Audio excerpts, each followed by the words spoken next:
भगवते वासुदेवाय। ओम नमो भगवते वासुदेवाय। ओम नमो भगवते वासुदेवाय। ओम नमो भगवते वासुदेवाय। ओम नमो भगवते वासुदेवाय। ओम नमो भगवते वासुदेवाय। ओम नमो भगवते वासुदेवाय। ओम नमो भगवते वासुदेवाय। ओम नमो भगवते वासुदेवाय। ओम नमो भगवते वासुदेवाय। अजी तो प्रार्थना बोल। ओम नमो भगवते वासुदेवाय। ओम नमो भगवते वासुदेवाय। ओम ओम ओम ओम श्री परमात्मने नमो नमः। ओम गंगणपतये नमो नमः। ओम सं सरस्वत्यै नमो नमः। ओम गुरुभ्यो नमो नमः। ओम सहनाववतु सहनो भुनक्तु सह वीर्यं करवावहै तेजस्विनावधीतमस्तु मा विद्विषावहै। ओम शांति शांति शांति।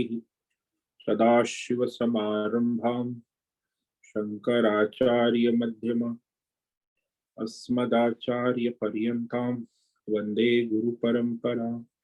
वंदे गुरुपरंपरा।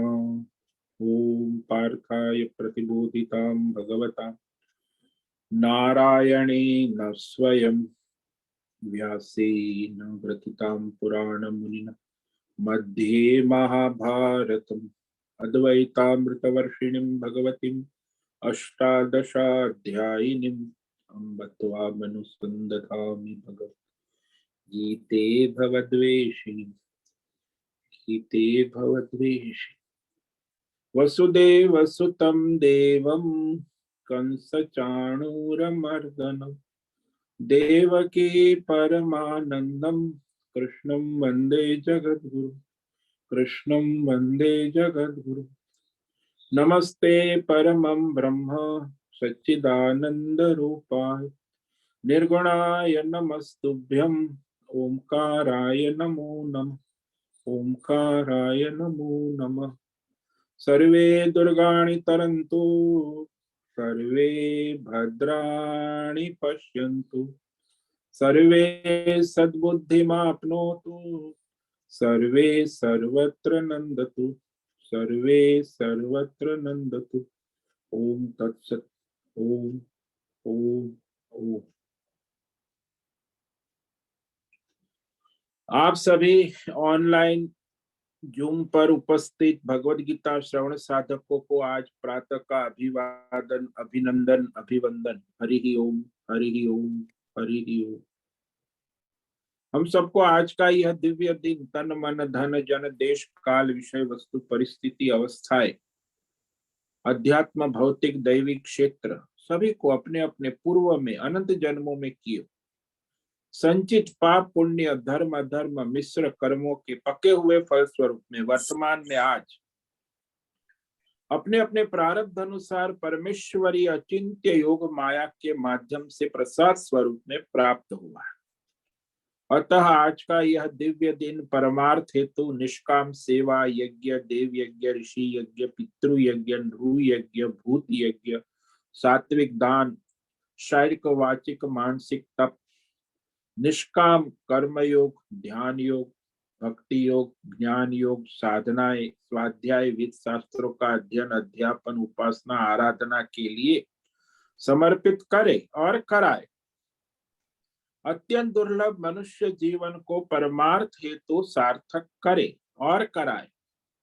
आज विक्रम संवत 2080 चैत्र मास शुक्ल पक्ष की त्रयोदशी तिथि है। सुबह 8:08 तक। उसके बाद चतुर्दशी लग जाती है। आज है पूर्व फाल्गुनी नक्षत्र सुबह 9:35 तक। उसके बाद उत्तर फाल्गुनी नक्षत्र लग जाता। आज है मंगलवार और वसंत ऋतु चल रही। यहाँ रात्रि का न्यूनतम तापमान 13 डिग्री और दिन का अधिकतम तापमान 27 डिग्री रहा। अभी 18 डिग्री तापमान है। वायु की गति 5-10 किलोमीटर प्रति घंटा चल रही है। ईस्वी सन 2023 4 अप्रैल 2023 सुबह के 7 बजने वाले हैं और यह कलयुग का प्रथम चरण 5248वां वर्ष 7वां वयोस्पत मनवंतर श्वेत वराह ब्रह्मा जी का 26वां दिन और 51वां वर्ष अभी चल रहा है। अनंत कोटि ब्रह्मा और ब्रह्मांडीय परमेश्वरी अचिंत्य योग माया में यह हमारा एक ब्रह्मांड। इस ब्रह्मांड में ये पृथ्वी लोक में समुद्र के ऊपर जम्बू द्वीप में विश्व का एक वैदिक राष्ट्र भारत, उसमें उत्तर हिमालय प्रांत में उत्तराखंड राज्य में टिहरी जिले में हिमालयन शिवालिक पर्वतमाला के अंतर्गत मणिकूट पर्वत के ऊपर नीलकंठ महादेव के सामने ऋषिकेश नगरी में मुनि की रेती में शीशम जाड़ी में अवधूत बाड़ा आश्रम में सी ब्लॉक के 5 नंबर कमरे से पहले मंजिले से गंगा किनारे से हम स्वामी उत्तमानंद सरस्वती भगवद गीता के आचार्य शिष्य स्वामी चिन्मयानंद सरस्वती महाराज चिन्मय मिशन कैलाद्वैत वेद व्यास भगवतपाद शंकराचार्य की श्रृंगेरी संन्यास परंपरा से शिक्षित दीक्षित सनातन वैदिक भारतीय हिंदू धर्म अनुसार संपूर्ण भगवद गीता ज्ञान यज्ञ ऑनलाइन जूम चैतन्यमय जीवंत लाइव प्रसारण के अंतर्गत व्याख्यान माला में अध्याय 18 मोक्ष संन्यास योग के श्लोक नंबर 66 पर संस्कृत एवं हिंदी में दिव्य पवित्र सरल व्यावहारिक सटीक पूर्ण वर्ण अक्षर पद वाक्य पंक्ति श्लोक अध्यायों की संगति संधि अन्वय शब्दार्थ वाक्यार्थ भावार्थ रहस्यार्थ के यथार्थ तात्पर्य सहित वैदिक शास्त्र वेदव्यास साहित्य शंकर भाष्य एवं परंपरागत अष्ट सन्यासी आचार्यों की टीका टिप्पणी सहित आज का यह दिव्य व्याख्यान करेंगे। कृपया आप सभी श्रद्धा भक्ति ध्यान से परिपूर्ण होकर के यह दिव्य भगवद गीता श्रवण साधना करें, कुछ ग्रहण करें, कुछ धारण करें, कुछ अपने जीवन में चरितार्थ करें और उसमें निरंतरता लाए। अपनी अपनी आध्यात्मिक भौतिक दैवी अशांति द्वंद्व मोह विक्षेप अशास्त्रीय भ्रम भ्रांति से रहित होकर के शरीर इंद्रिय प्राण मन वचन कर्म से एक रूप एकाग्र होकर के शुद्ध सात्विक सूक्ष्म वेद शास्त्र अनुसार आचार्य परंपरागत भगवत विवेक बुद्धि करे। पुनः पुनः इस व्याख्यान का श्रवण करे, मनन करे, चिंतन करे, चर्चा विचारणा करे, प्रचार प्रसार करे, लिंक भेजे, ग्रुप में शेयर करे और अपना और सबका परम कल्याण करे और कराए। ओम तत्सत। ओम ओम ओम। तो ये जो अध्याय 18 मोक्ष संन्यास योग के 66वें श्लोक पर सभी आचार्यों ने बड़ी लंबी व्याख्यान दिए है। तो आज भी ये व्याख्यान जो 66वें श्लोक पर है और ये गीता का सर्वश्रेष्ठ श्लोक कहा जाता। सर्वधर्मान् परित्यज्य मामेकं शरणं व्रज अहं त्वा सर्व पापेभ्यो मोक्षयिष्यामि मा शुचः। सर्वधर्मान् परित्यज्य यानी धर्म का मतलब है कर्म। संपूर्ण जो कर्म है नित्य नैमित्तिक सारे उस कर्मों को भगवान को अर्पण कर। सारे कर्म, सर्वधर्मान, और वो कहते हैं ना, तन मन धन जन सब तेरा, तुझको अर्पण क्या लागे मेरा।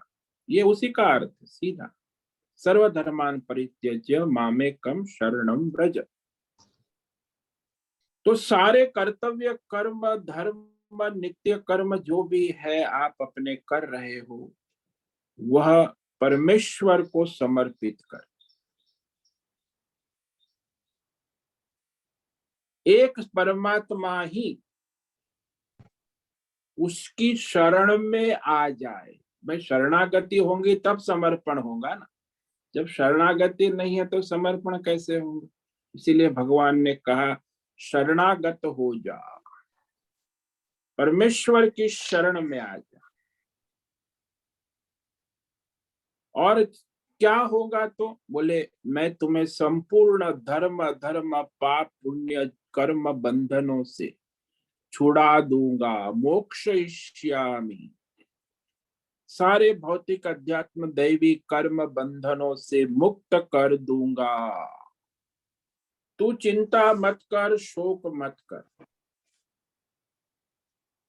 जैसे कोई बीमार व्यक्ति डॉक्टर के पास जाता है तो डॉक्टर उससे कहते, अरे कोई चिंता की बात नहीं है, शोक मत करो, तुम्हारी इस बीमारी को हम दूर कर देंगे।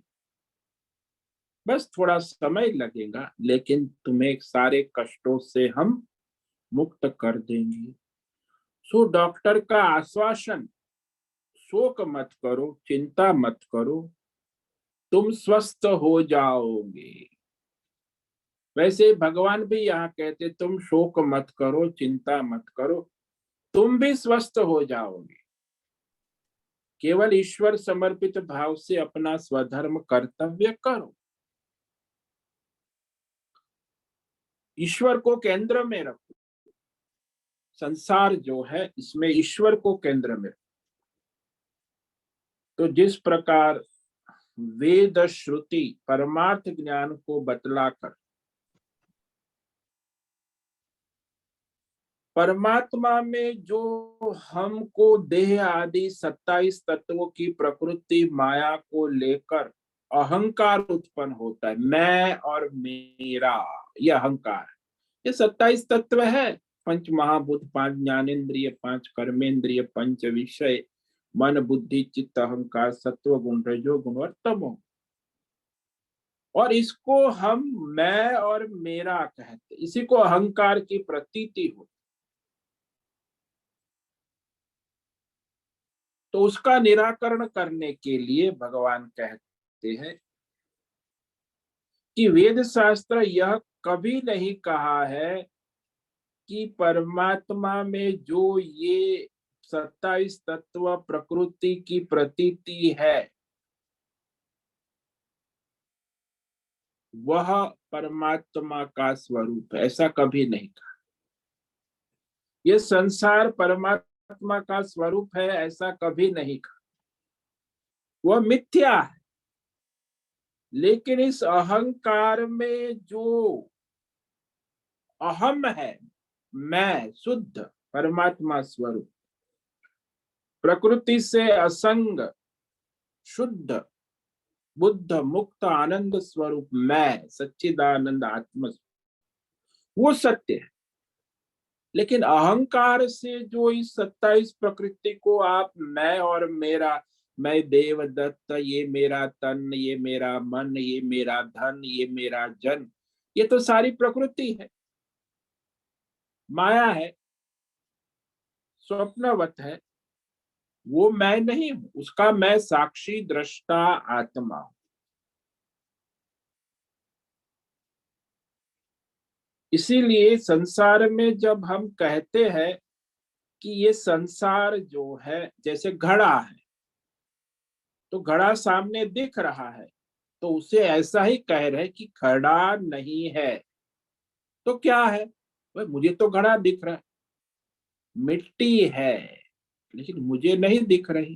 भाई आपको नहीं दिख रही है तो उसका चिंतन करो, मनन करो कि मुझे घड़ा क्यों दिख रहा है, मिट्टी क्यों नहीं दिख रही। इसीलिए परमात्मा में जो ये देह आदि 27 तत्वों की प्रकृति का तादात्म्य जीव को प्रतीत हो रहा है, तो उसका निराकरण वेद शास्त्र करते कि भाई तुम जो देख रहे हो, जान रहे हो, सोच रहे हो, कर रहे हो, वो मिथ्या है, असत है। उसका बाद किया है वेद श्रुति। तुम वास्तव में अकर्ता, अभोक्ता, साक्षी, दृष्टा हो। वेद शास्त्र आत्मा का बाध नहीं करता। जो आत्मा अकर्ता, अभोक्ता, सबका साक्षी है, प्रकृति का। इसीलिए जो कर्म, उपासना, विधि, विधान वेद शास्त्रों में कहा गया है, वह परमात्मा स्वरूप का प्रतिपादन करने की, परमात्मा स्वरूप के प्रतिपादक वाक्यों का कभी निराकरण नहीं हो सकता। वेद शास्त्रों का लक्ष्य क्या है, तात्पर्य, कि ये जो मनुष्य सकाम कर्म, निष्काम कर्म, उपासना, उस सारे कर्म उपासना का धीरे धीरे उपराम होकर अपने परमार्थ स्वरूप तरफ प्रवृत्ति को ले जाना है, उसको परमार्थ की ओर ले जाना है। तो इसी के माध्यम से उसे परमार्थ की ओर ले जाया जाए। वेदों का तात्पर्य हमें कर्म करना, फल भोगना, उपासना करना, वो तात्पर्य नहीं है। कर्म उपासना का लक्ष्य है उसे हटाकर हम धीरे धीरे सकाम से निष्काम, निष्काम उपासना से फिर परमार्थ ज्ञान की ओर ले जाना है। इसीलिए क्रम से जो सकाम प्रवृत्ति से निष्काम प्रवृत्ति, उसमें निवृत्ति प्रवृत्ति का बोध है। भाई सकाम कर्म से निवृत्त होकर निष्काम कर्म में प्रवृत्त हो, निष्काम कर्म से निवृत्त होकर निष्काम उपासना में प्रवृत्त हो, निष्काम उपासना से निवृत्त होकर निष्काम ज्ञान योग में प्रवृत्त हो। तो इस तरह यहाँ कहा जाता है। इसीलिए ये जो कर्म योग, ध्यान योग, भक्ति योग आदि जो साधन है, उसको भी भगवान ने सत्य कहा है, लेकिन वो वैसे तो केवल साधन है, वो भी मिथ्या है, लेकिन साधना के काल में वो सत्य है। वे दो उपाय बता रहा है ना, कर्म उपासना। वास्तव में ये कर्म उपासना तो मिथ्या है, लेकिन वो हमारे लक्ष्य सत्य की ओर हमें ले जाता है। इसलिए साधन को सत्य कह दिया कि निष्काम कर्म योग सत्य है, ध्यान योग सत्य है, उपासना सत्य।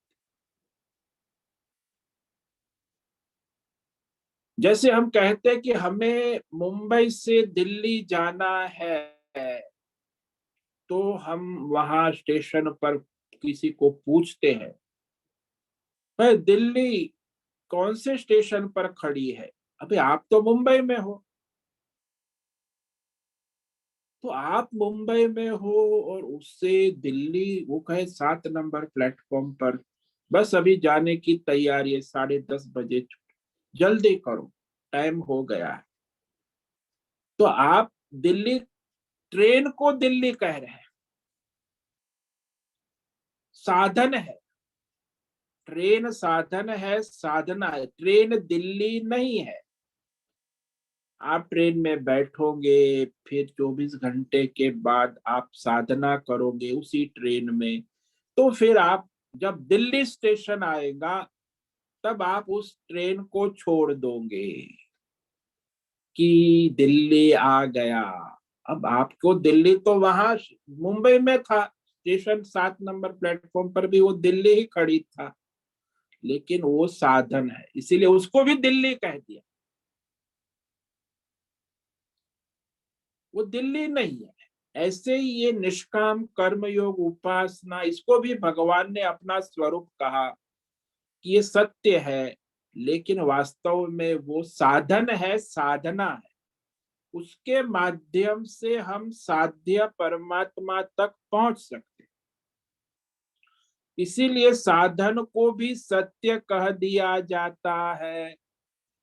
भाई वेद शास्त्र में तो यहाँ असत्य वर्तमनि स्थित्वा सत्यम अर्थम प्रबोधयेत्।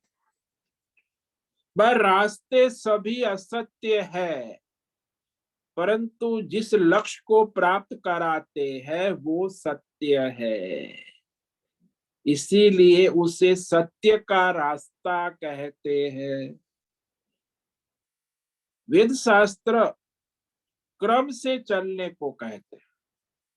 परमार्थ मोक्ष की प्राप्ति साक्षात सीधी नहीं है, डायरेक्ट नहीं, क्रम से मोक्ष की प्राप्ति हो जाती। भाई साधना, साधन और साध्य में क्रम है। इसीलिए साधक को भी सच्चा कहा, सत्य कहा, साधना को भी सत्य कहा, साधन को भी सत्य कहा, कि वो सत्य तक हमें ले जाते। सत्य तो परमात्मा ही है।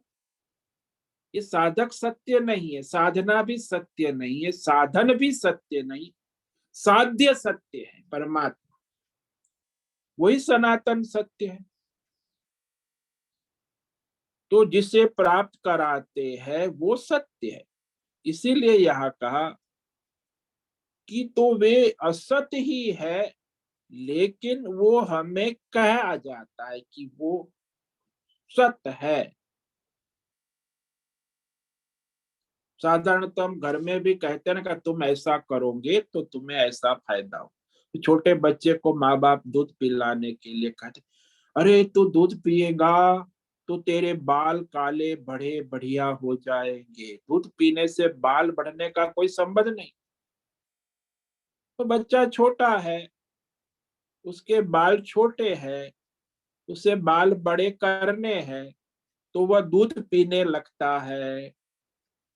ठीक इसी प्रकार ये धर्म, कर्म, सकाम कर्म, निष्काम कर्म, उपासना, ध्यान, योग, उसकी प्रशंसा बड़ी शास्त्रों में है। प्रशंसावाद कि भाई धर्म करो तुम्हारा कल्याण होगा, सकाम कर्म करो तुम्हारी कामनाएं पूरी होगी, निष्काम कर्म करो तुम्हारा कल्याण होगा, ध्यान योग करो तुम्हें परमार्थ की प्राप्ति होगी, भक्ति योग करो तुम्हें परमात्मा का धाम प्राप्त होगा। ऐसे प्रशंसा वाक्य वेदों में, शास्त्रों में आपने सुने हो। सभी कर्म, उपासना, साधना की प्रशंसा की जाती। इस प्रकार सभी कर्म उपासना के जितने फल बताए गए हैं उसका लक्ष्य परमार्थ ज्ञान ही है। क्योंकि सारे कर्म उपासना अंत में परमात्मा तत्व ज्ञान में स्थित कर देते हैं। इस प्रकार क्रम से, परंपरा से ये कर्म, उपासना, धर्म, सकाम कर्म, निष्काम कर्म, उपासना साधन बन जाते हैं। अब जो मुमुक्षु साधक जिस अवस्था में है, अधर्म कर रहा है, तो वो धर्म के मार्ग पे चले, धर्मात्मा है तो फिर निष्काम कर्म योग करे, निष्काम कर्म योगी है तो ध्यान योग करे, ध्यान योग भी है तो भक्ति योग में लग, भक्ति योगी है तो फिर ज्ञान योग में लग जाए। तो अपनी योग्यता के अनुसार वो साधन कर सकते। इसमें यदि आगे पीछे साधन हो गया तो परेशान हो जाता है, क्योंकि उसकी योग्यता के अनुसार ही साधन, साधना काम करती है। इसीलिए शास्त्रों में स्पष्ट कर दिया है कि मैं सत्कर्म करूंगा तो मेरा कल्याण निश्चित है, मैं परमार्थ की ओर आगे बढ़ूंगा। अब हमारे यहाँ जो द्वैतवादी है, भेदवादी है, उनकी ऐसी मान्यता होती है। जो लोग भेदवादी है तो कहते हैं कि परमात्मा करता तो कुछ नहीं है, परंतु मन बुद्धि अंतकरण के पास में होने से वह मन बुद्धि इंद्रिय के द्वारा कर्म करता है। क्योंकि अत्यंत पास में है, इसीलिए उसके अंदर वास्तव में कर्तापन है। तो कहते सब भगवान करता है, भगवान सब करता है, ऐसा लोग कहते। द्वैतवादी, ये लोग जो भक्तिवादी है, वो भेदवादियों की ऐसी मान्यता होती है कि भाई कर्ता भगवान भी है, मैं करता हूं, साथ में भगवान भी, कर्तापन वास्तविक। तो दृष्टांत भी देते, वो द्वैतवादी दृष्टांत दे, भगवान कैसे करता है। बोले जैसे राजा को युद्ध के मैदान में अपनी फौज इकट्ठा कर जाना है। अब राजा जो है वो दुश्मन पर चढ़ाई करते, शत्रु पर, वो वहां हाथी के ऊपर बैठा हुआ है, साक्षी है, दृष्टा है। राजा युद्ध नहीं करता, सारे सेनापति और सैनिक युद्ध में लड़ाई करते। अब लड़ाई जीते तो सेनापति और सेना ने लड़ाई जीती है, लेकिन कहा जाता है कि राजा जीत गया। तो वो लोग दृष्टांत देते कि परमात्मा भी उसकी सन्निधि में जीवात्मा रहता है, इसीलिए उसकी मन बुद्धि इंद्रिय सब प्रवृत्त होती है, इसलिए परमात्मा ही करता है, ऐसा कहा जाए। तो जीवात्मा के साथ परमात्मा रहता है ना, इसीलिए करता परमात्मा भी है, जीवात्मा तो करता है। और परमात्मा भोक्ता भी मानते हैं कि उसी को सुख दुख भी होता है, जीवात्मा को भी होता है, परमात्मा को भी होता है। और कहते हैं कि जैसे परमात्मा करता है, उसमें जैसे कोई यज्ञ कर रहे, बड़े यज्ञ, यजमान, मुख्य यजमान पुरोहित पंडित से कहता है कि मेरे लिए सहस्त्र रुद्र याग, बड़ा यज्ञ करे, विश्व शांति। यज्ञ का सारा कर्म तो पुरोहित पंडित करता है, लेकिन यज्ञ का फल यजमान को ही मिलता है। तो यजमान ने कुछ कर्म कांड विधि विधान तो नहीं किया, उसने तो सब पंडित पुरोहितों ने विधि विधान कर्म किए सारे, फिर भी फल पंडितों को पुरोहित को नहीं मिलता है, फल यजमान को ही मिलेगा। तो वे लोग कहते हैं कि परमात्मा भी वैसे कुछ करता नहीं है, लेकिन उसकी साक्षी दृष्टा उपस्थिति सन्निधि में सब कुछ होता है, इसीलिए उसके लिए वह परमात्मा जिम्मेदार है। ये द्वैतवादी भेदवादी लोग परमात्मा को भी जिम्मेदार मानते, उसको भी उसका फल मिलेगा। तो ये मान्यता ठीक नहीं है कि परमात्मा करता है, भोगता है। हाँ, ये बात ठीक है कि वो राजा तलवार से युद्ध तो नहीं करता, लेकिन उन सारे सैनिकों को प्रति माह तनख्वाह तो देता है ना, इसीलिए उसका पूर्णतः अकर्तृत्व सिद्ध नहीं होता। वो युद्ध नहीं करता है, लेकिन सेनापति सैनिक को तनख्वाह प्रति माह देता। तनख्वाह देने से उसकी सीधी कर्तृता हो गई, राजा भी उसमें कर्तृत्व, इसलिए उसे जय पराजय मिलती है। इसी प्रकार यजमान ने भी सामग्री ला कर दी, पुरोहित को दक्षिणा दी, ये सब काम उसने खुद किया है। तो कर्मों के अंदर जो प्रधान आहुति पूर्णाहुति होती है, उसके लिए यजमान की जरूरत पड़ती है। तो वैदिक कर्म कांड पूजा में जो पूजा करते हैं, तो प्रारंभ में पूजा में संकल्प भी यजमान ही करता है कि मैं ये यज्ञ करने जा रहा हूं।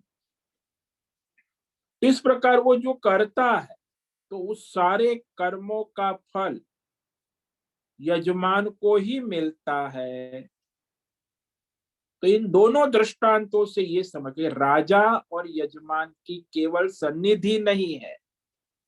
राजा उस सैनिकों को तनख्वाह देता है और यजमान वह दक्षिणा देता है, सामग्री लाता है, वो यज्ञ पुरोहित पंडित करते हैं। तो इस उदाहरण से अकर्ता भी परमात्मा भोक्ता बने ये मान्यता सिद्ध नहीं होती। ये भ्रम के कारण मानते हैं। भाई शरीर ने क्रिया की और भ्रम है कि शरीर मैं हूं।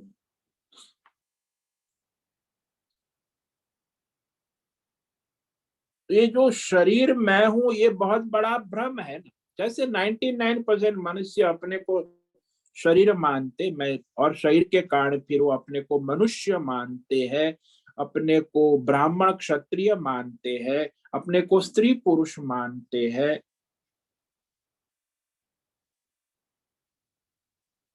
तो उस शरीर से फिर जो भोग करता है, मैं भोग कर रहा हूं, इंद्रिय के भोग कर रहा हूं, ये सब भ्रम बन जाते हैं। मैं शरीर हूं ऐसा भ्रम उत्पन्न हो। स्वप्न में भी देखा जाता है ना कि स्वप्न में भी मनुष्य भोग करता है। स्वप्न में जो होता है उसमें फिर वो जगने के बाद उसको मिथ्या मान लेता है, स्वप्न का जो भी भोग है। लेकिन जागृत में जो भोग करता है उसे वो मिथ्या नहीं मानता, उसे सत्य मान लेता। अरे भाई स्वप्न में जब आपको सब मिथ्या लगता है तो जागृत के बाद भी वो मिथ्या ही है। स्वप्न में आपने रसगुल्ले खा लिए और जगने के बाद आप उस रसगुल्ले को फिर से खाने नहीं जाएंगे, स्वप्न के रसगुल्ले फिर नहीं मिलेंगे, मिथ्या है। तो स्वप्न में जो सब मिथ्या है वो जागृत में भी मिथ्या है। तो जगत की माया के कारण ही प्रतीति होती। इसीलिए अज्ञान से ही वह जीवात्मा उसमें मैं कर्ता भी बन जाता है, भोक्ता भी बन। जैसे स्वप्न में बन जाता है, बिना कुछ किए बने हुए स्वप्न में सब जीवात्मा बन जाता है, वैसे यहाँ माइक संसार में बिना कुछ किए सब बन जाता है। वो माया उपाधि से प्रतीत होता है ना। इसमें आप कहो कि मैं करता हूं, मैं भोगता हूं, तो मैं कौन? वही माया उपाधि, अविद्या उपाधि जीव।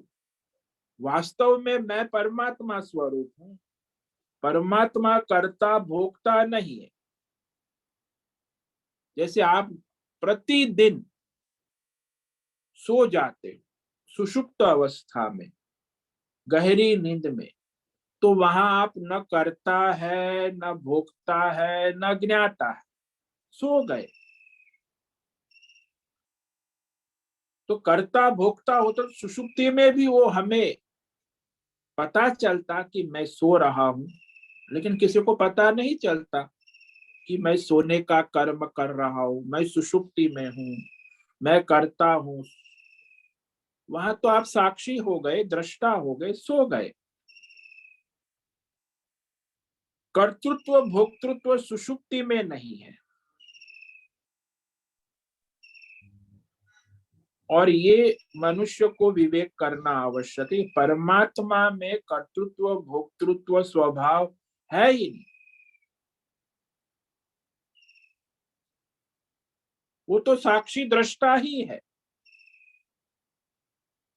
इसीलिए रोज मनुष्य प्रतिदिन सुषुप्ति का अनुभव करते हैं, सोते हैं, परमात्मा का संग करते हैं, परमात्मा के साथ है, फिर भी वह श्रुति युक्ति विचार कर कर्तृत्व भोक्तृत्व वहां नहीं है, लेकिन जगने के बाद वो आ जाता है।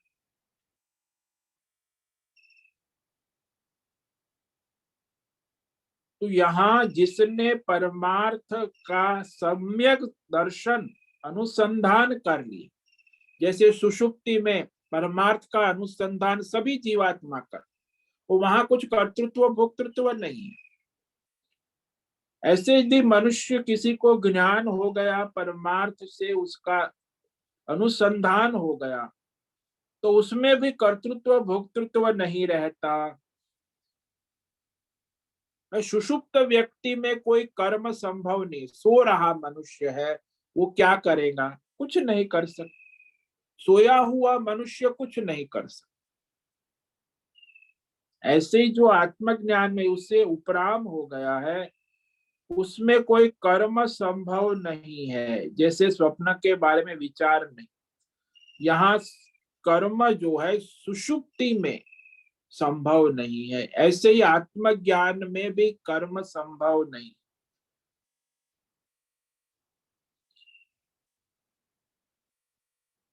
किसी को पता चले कि ये मिथ्या संसार है, तो मिथ्यात्व सिद्ध होने पर उसमें प्रवृत्ति नहीं हो सकती।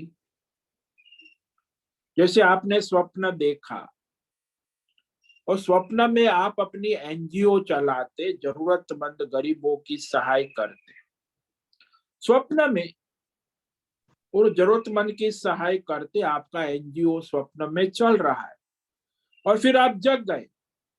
तो जगने के बाद फिर आपका एनजीओ और आपके जरूरतमंद की सहायता की कर्म क्रिया क्या हो गई? मिथ्या हो गई। अरे ये तो स्वप्न था, स्वप्न का एनजीओ, और स्वप्न में हम गरीबों की सहाय कर, अब न वहां गरीब है, न स्वप्न है, न एनजीओ है, मिथ्या है। जगने के बाद फिर आप वो नहीं क्रिया कर सकते। तो जिसे आत्मज्ञान दृढ़ हो जाने पर निश्चय हो जाता है कि ये संसार मिथ्या भ्रम काल्पनिक है, यहाँ कुछ भी ऐसा नहीं है जो किया जा सके, जो कराया जा सके। इसीलिए वहां आत्मज्ञानी में संन्यास संभव है। हाँ, प्रारब्ध अनुसार फिर वो कर्म आभास मात्र प्रतीत होते हैं। जैसे पात्र में कर्म प्रतीत होते, वहां कलाकार कुछ नहीं करता। पात्र में सारे कर्म आभास साक्षी दृष्टा, उसका प्रकाशक कलाकार है। बस कलाकार न करता है न भोगता है। जो करता भोगता है वो पात्र है, वो आभास मात्र। इसीलिए जो सन्यासी होता है उसमें भी कोई कर्म यदि दिखाई देते हैं तो प्रारब्ध अनुसार आभास मात्र है, उसका कोई प्रयोजन नहीं है। तो इस प्रकार भगवान ने, आचार्यों ने गीता शास्त्र में विस्तार से व्याख्यान किया। तो आज इस श्लोक का हम उपसंहार, यहाँ गीता का उपसंहार हो गया, पूर्णाहुति। तो ये श्लोक, इसको पूर्णाहुति श्लोक भी कहते, गीता की पूर्णाहुति हो रही।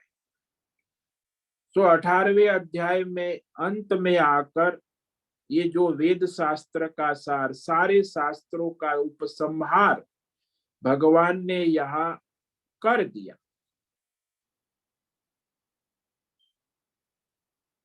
और अब ये जो गीता का तात्पर्य, यही लक्ष्य है कि सर्व कर्म संन्यास पूर्वक परमार्थ तत्व ज्ञान में जिसकी दृढ़ स्थिति हो जाती है, उसका मोक्ष सिद्ध हो जाता, ये मोक्ष शास्त्र सिद्ध हो जाता। अब इस गीता ज्ञान के रहस्य को कहने के बाद, अब इस गीता ज्ञान के आगे जो 67 से लेके 72 जो श्लोक है, इसमें गीता ज्ञान की परंपरा के नियम संयम बताने के बाकी। भाई किस प्रकार से यह गीता ज्ञान परंपरा संप्रदाय चलता आ रहा है, जैसे आप सुन रहे हैं, मैं सुना रहा हूं, मुझे मेरे गुरुजी ने सुनाया, हमारे गुरुजी को उनके गुरुजी ने सुनाया, तो ये संप्रदाय परंपरा चलती आ रही अनादिकाल से। तो संप्रदाय का शब्द हिंदी में कुछ और अर्थ होता है और संस्कृत में कुछ और हिंदी में जो संप्रदाय का अर्थ है वो हिंदू, मुस्लिम, सिख, ईसाई, ये सब संप्रदाय, ये हिंदी का अर्थ है। लेकिन संस्कृत में जो है वो अलग अर्थ है। जैसे जलदाय, दाय का अर्थ होता है कि वह वैसा देना, दाय का मतलब देना। संप्रदाय शब्द में जो ज्ञान को दिया जाता है ना, वो ज्ञान को दिया जाता है, उसे दाय कहा, दाय, ज्ञान का दान करना, ज्ञान दान। यह जो ज्ञान है वह अच्छी तरह जानकर, अनुभव कर, समझा कर जो दिया जाए उसे प्रदाय कहता है। प्रदाय, प्रकर्षेण दिया जाता है, यानी जिसने अपने जीवन में इस ज्ञान को अच्छी तरह समझा है, जाना है, अनुभव किया है, और वह आचार्य जो ज्ञान देता है तो वह प्रदाय कहा जाता है। ठीक प्रकार से, सम्यक प्रकार से जानकर, अनुभव कर, समझा कर जो आचार्य परंपरा से प्राप्त संप्रदाय होता है, तो ये संप्रदाय परंपरा है। गीता ज्ञान देने वाला आचार्य और गीता ज्ञान लेने वाला साधक दोनों सम्यक प्रकार से योग्य अधिकारी हो, तब वो संप्रदाय होता है कि ज्ञान पहुंचता है, सामने अधिकारी पात्र है। तो अच्छी रूप से दिया गया, किसको दिया? जो योग्य अधिकारी है, जिसमें योग्यता है। इसलिए इस भगवत गीता उपदेश देने वाले आचार्य और उपदेश ग्रहण करने वाले साधक, उनके लिए कुछ नियम संयम है। तो इसे संप्रदाय कहते। गीता ज्ञान परंपरा की संप्रदाय विधि, वो संप्रदाय विधि बताना जरूरी है। इसीलिए भगवान यहाँ ये गीता ज्ञान जो संपूर्ण वेदों का सार, उसी प्रकार वो आचार्य परंपरा से, संप्रदाय विधि से, जो वैदिक परंपरा है, संप्रदाय विधि, उसका संक्षेप में वर्णन कर रहे हैं भगवान। भगवान स्वयं ही कर रहे हैं वैदिक संप्रदाय की परंपरागत विधि विधान। तो आगे के जो श्लोक है 67 से लेके 72 तक, ये भगवान ने गीता ज्ञान तो कह दिया। अब गीता ज्ञान की जो आचार्य परंपरा संप्रदाय विधि विधान है, उसका संक्षेप में वर्णन भगवान करने जा रहे हैं। तो इस श्लोक को आज पढ़ेंगे, श्लोक नंबर 67। इस पर व्याख्यान कल करेंगे। इदं ते न तपस्काय न भक्ताय कदाचन न च शुश्रूषवे वाच्यम न च माम्योऽभ्यसूयते। तो यह जो अधिकारी है उसको देना और अनधिकारी है उसे न देना। गीता ज्ञान का जो योग्य साधक है, अधिकारी है, तो भगवान यहाँ कहते जो अधिकारी नहीं है उसके बारे में कह देते कि उसको कभी नहीं देना। जो अधिकारी है, और कौन है अधिकारी? और कौन है अनधिकारी।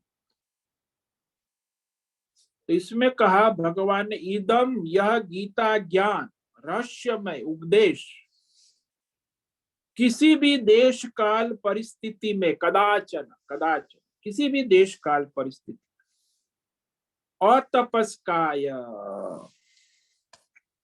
जो तपस्या से रहित है, यानी जो तपस्वी नहीं है उसे कभी नहीं देना। न अभक्ताय, जो भगवान का भक्त नहीं है, यानी भगवान की भक्ति जिसमें नहीं है उसे भी ये गीता ज्ञान नहीं देना। अश्रुष्वे, जो भगवान की सेवा भक्त नहीं करता। अश्रुष्व का दो अर्थ होता है, सेवा नहीं करता और जो सुनने की इच्छा नहीं रखता, भगवत ज्ञान सुनने की इच्छा नहीं है। अशुश्रूषवे, उसे भी गीता, जो सुनना नहीं चाहता उसे जबरदस्ती नहीं सुनाना। अभ्यसूयति, जो भगवान में और भगवान के शास्त्रों में दोष दृष्टि रखता है उसे भी कभी गीता ज्ञान नहीं सुनाना। कोई श्रद्धा नहीं है शास्त्रों में भगवान में, वो भी गीता ज्ञान श्रवण का अधिकारी नहीं है। तो कौन है? जो मुमुक्षु है, जिसे मोक्ष की इच्छा है, उसे अवश्य सुनाना।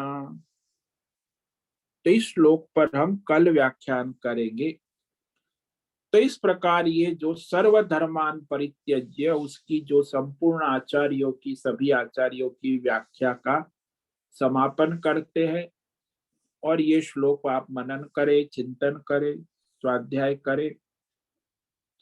सर्वधर्मान परित्यज्य मामेकं शरणं व्रज, अहम त्वा सर्व पापेभ्यो मोक्षयिष्यामि मा शुचः।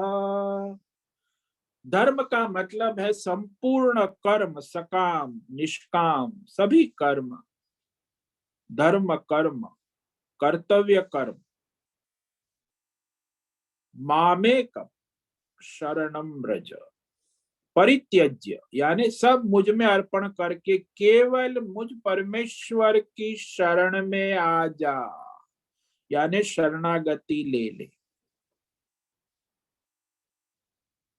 अहम त्वा सर्व पाप, मैं तुम्हें संपूर्ण धर्म अधर्म पाप पुण्य भौतिक अध्यात्म दैवी सभी कर्म बंधनों से छुड़ा दूंगा, मुक्त कर दूंगा।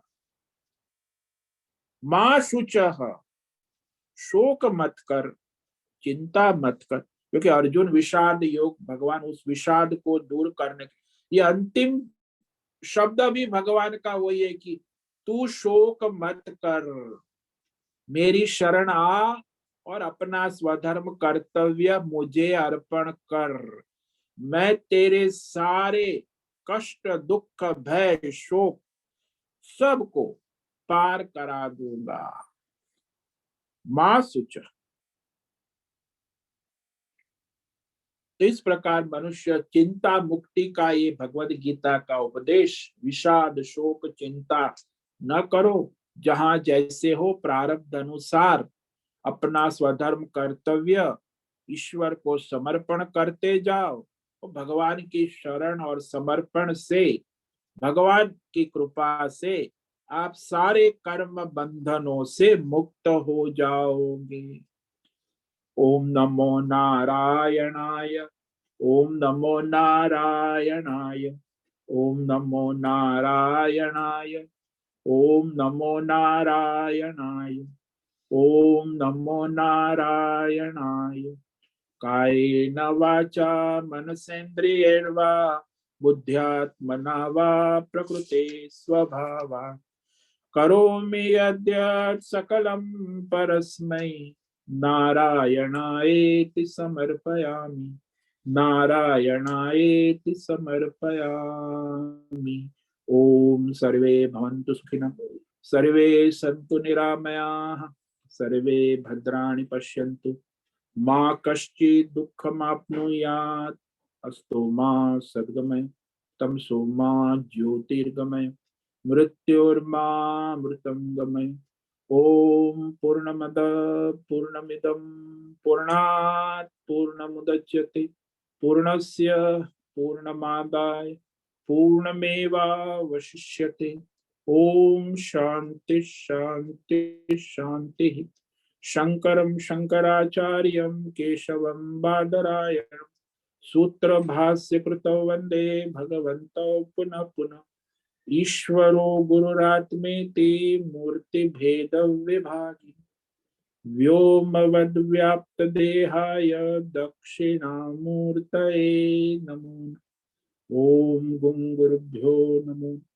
ओम तत्सत् ब्रह्मार्पणमस्तु। ओम ओम ओम।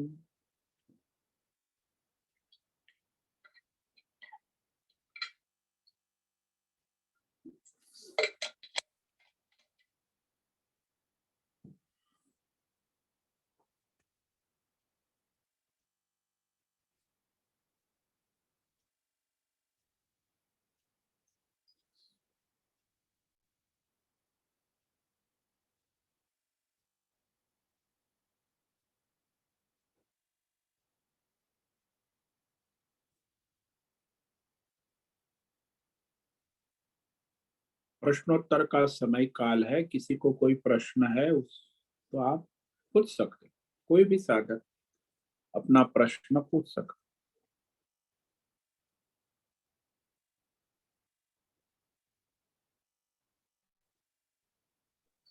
ओम नमो नारायण स्वामी जी।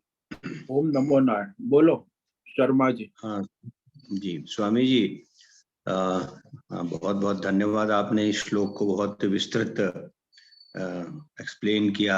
इसमें बहुत क्योंकि इसमें जो और अन्य गीताएं हैं उसमें है, उसमें बहुत ही शॉर्ट में इसको वो कर दिया जाता है, लेकिन आपने ये बहुत ही विस्तृत तरीके से बताया। बहुत बहुत धन्यवाद स्वामी जी।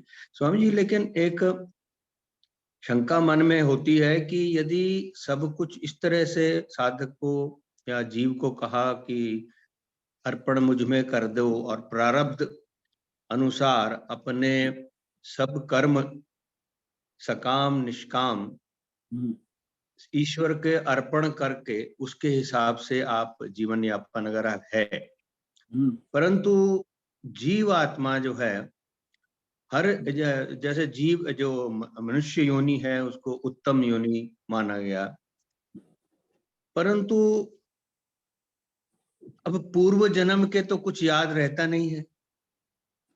तो इस जन्म को पूर्व जन्मों के प्रारब्ध से जोड़ करके और आने वाले जन्मों के एज ए फ्यूचर उसमें जब कुछ याद नहीं रहता, तो क्या इस जन्म में जो मैं कर रहा हूं वो सिर्फ पूर्व जन्मों का है, और जो मैं इस जन्म में कर रहा हूँ अगले जन्म में तो मुझे कुछ याद रहना ही नहीं। तो उसका थोड़ा सा मन में शंका रहती है कि क्या मनुष्य योनि में ही जन्म होता है, क्या अन्य योनियों में जन्म होता है, और अगर ऐसा है तो उन योनियों में तो भगवान भगवत भक्ति संभव ही नहीं। इस पर थोड़ा सा आप थोड़ी शंका समाधान करें। देखो, जीवात्मा जो है अनंत जन्मों से कर्म कर रहा है। उसके संचित कर्मों का बड़ा हिसाब है। जी उस संचित में से एक अंश जो वर्तमान जन्म रूप में प्रकट होता है उसको प्रारब्ध कहते हैं। वर्तमान जन्म के साथ मृत्यु पर्यंत जो आप कर्म भोग करेंगे वो संचित में से ही आ रहा है। प्रति क्षण प्रतिदिन जो आपके लिए निर्धारित हो चुका है, जो प्रारब्ध के रूप में ईश्वर के ऑर्डर में प्रकृति माया के द्वारा आप तक रोज पहुंचता है, आपका प्रारब्ध।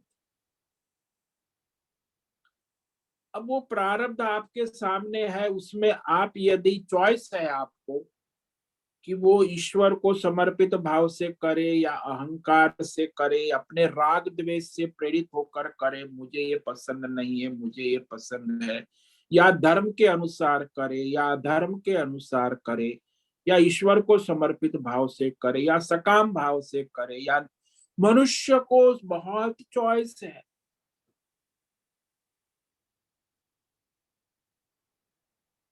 और उसमें वह विवेक करके यदि भगवान को केंद्र में रखता है तो उसका वो परमार्थ हो जाता है। देवता को रखता है तो दैवी कार्य हो जाता है, सकाम करता है तो सकाम हो जाता है, निष्काम करता है, धर्म करता है तो धर्म हो जाता है, अधर्म करता है तो अधर्म हो जाता है। कर्म तो सामने खड़ा है, ईश्वर ने दिया प्रारब्ध के अनुसार।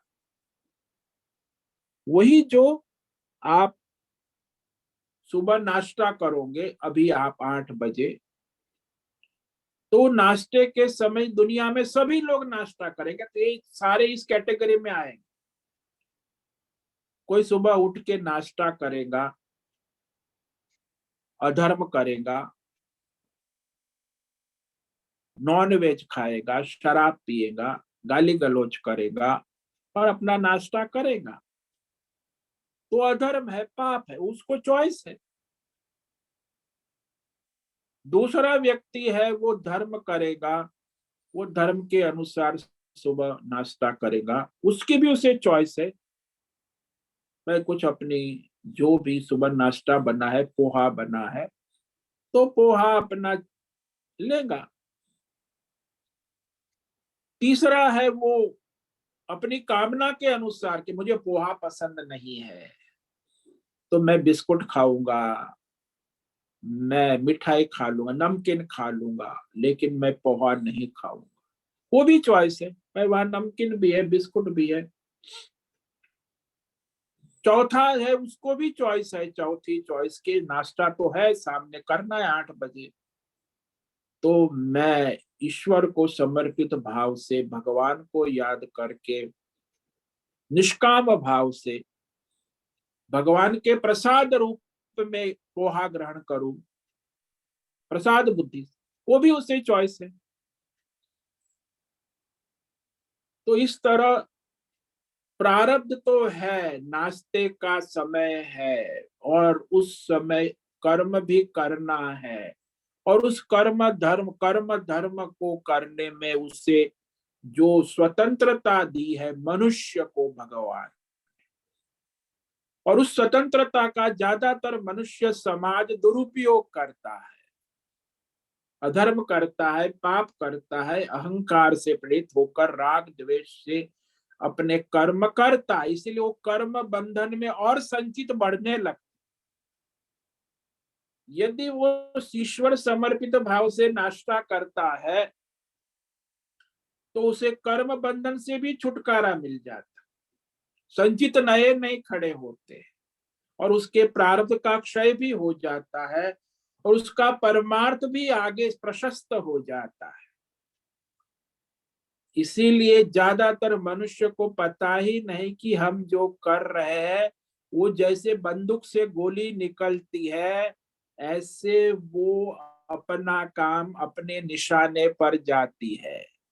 यदि आपकी अधर्म की गोली निकली है कर्म की, तो अधर्म में जाएगी निशाने पर। आपकी यदि धर्म की गोली निकली है तो धर्म के निशाने पर जाएगी। आपकी गोली सकाम कर्म से निकली है तो सकाम में जाएगी। आपके कर्म की गोली निष्काम में है तो निष्काम में जाएंगी। आपकी कर्म की गोली परमात्मा को समर्पित भाव से है तो परमार्थ की ओर जाएगी। आपका वही कर्म है, बंदूक की गोली वही है, आप कौन सा निशाना लगाओगे गोली उसी निशाने पर जाएगी। आप कौन सा कर्म करोगे, किस संकल्प से करोगे, वो संकल्प ही उस दिशा में आपके कर्मों की गति हो जाती है। इसीलिए भगवान बार बार कहते हैं कि तुम तुम्हारे कर्मों का लक्ष्य परमार्थ बना दो, नहीं कि अपने अहंकार राग द्वेष संसार अध्यात्म भौतिक दैवी जगत को अपना लक्ष्य न बनाओ, परमार्थ को लक्ष्य बनाओ। कहने परमार्थ भी हमारा लक्ष्य है, बाद में करेंगे, पहले हम भौतिक भोग ले, ये भी पागलपन है। अरे भौतिक अध्यात्म दैव उसमें कोई क्रम नहीं है, अभी कर्मार्थ से जुड़ जाओ और अपना जो प्रारब्ध है उसी अनुसार आपके कर्म होंगे। आप चाहे कितने भी सोचो कि मुझे ये करना है वो करना है, भौतिक दैवी आपका अध्यात्म भौतिक दैवी जो प्रारब्ध है उसी अनुसार वर्तमान में आप कर सकते हो। इसीलिए अपने प्रारब्ध को ईश्वर ऑर्डर में स्वीकार कर कि भगवान का प्रसाद है और भगवान के लिए उसमें आपसे जो हो सके वो धर्म परमार्थ भगवान को समर्पित करे। तो ये आवश्यक, समझ में आया? जी स्वामी जी, तो प्रत्येक क्षण जो है अपने कर्म का या जो भी आप कर रहे हैं सोच रहे हैं, उसको हाँ उसी तरीके से यह समझ कर ये सोच कर हाँ अर्पित करके ही करना चाहिए। हाँ, तभी तो दिशा में जाएगा वो संकल्प आपका। तो बंदूक की गोली मैंने बताया ना, बंदूक से आपको निशाना करना है। अब आप बंदूक छोड़ देने के बाद उसको बदल नहीं सकते, गोली छूट गई। जी जी संकल्प हो गया, कर्म का निशाना लग गया, तो फिर उसी दिशा में जाएगा। फिर आप धर्म की ओर जाओ, अधर्म की ओर जाओ, अध्यात्म में जाओ, भौतिक में जाओ, दैवी में, आपने कौन सा निशान या परमार्थ के निशाने पे लगाओ तो आपकी गोली वहां जाएगी, कर्म की गति। तो कर्म करने से पहले किसी भी हाँ बस पहले ये जी जी जी कर्म हो गया, बहुत बहुत उसके बाद में आप कुछ करेक्शन नहीं कर, गोली छूट गई जी, बंदूक से, फिर वो गोली को हम वापस नहीं ले सकते। ये विवेक पहले होना चाहिए। हाँ चॉइस पहले है, बाद में नहीं है। लोग बाद में अपने कर्म जी, को करेक्शन करना चल, नहीं बाद में नहीं होगा, एक बार हो गया छूट गई वो उसके लक्ष्य पर जाए। फिर तो कर्म फल भोगना पड़ेगा। हाँ जी हाँ जी, बहुत बहुत धन्यवाद स्वामी जी। ओम नमो नारायणाय। ओम नमो नारायण। ठीक है, आज का समय पूरा हो गया। सभी साधकों को आज का ओम नमो नारायण। ओम नमो नारायण। नमो नारायणाय स्वामी जी, ओम सभी नमो साधकों को नारायण। ओम नमो नारायण। उससे ओम नमो निवेदन है आज का नारायण। सत्संग पूर्ण करे। ओम ओम नमो नमो नारायण। नारायण स्वामी जी। ओम ओम नमो आज नमो का यह दिव्य सत्संग हम यही पूर्ण करते हैं। सभी साधकों को ओम नमो नारायणाय। ओम नमो नारायणाय।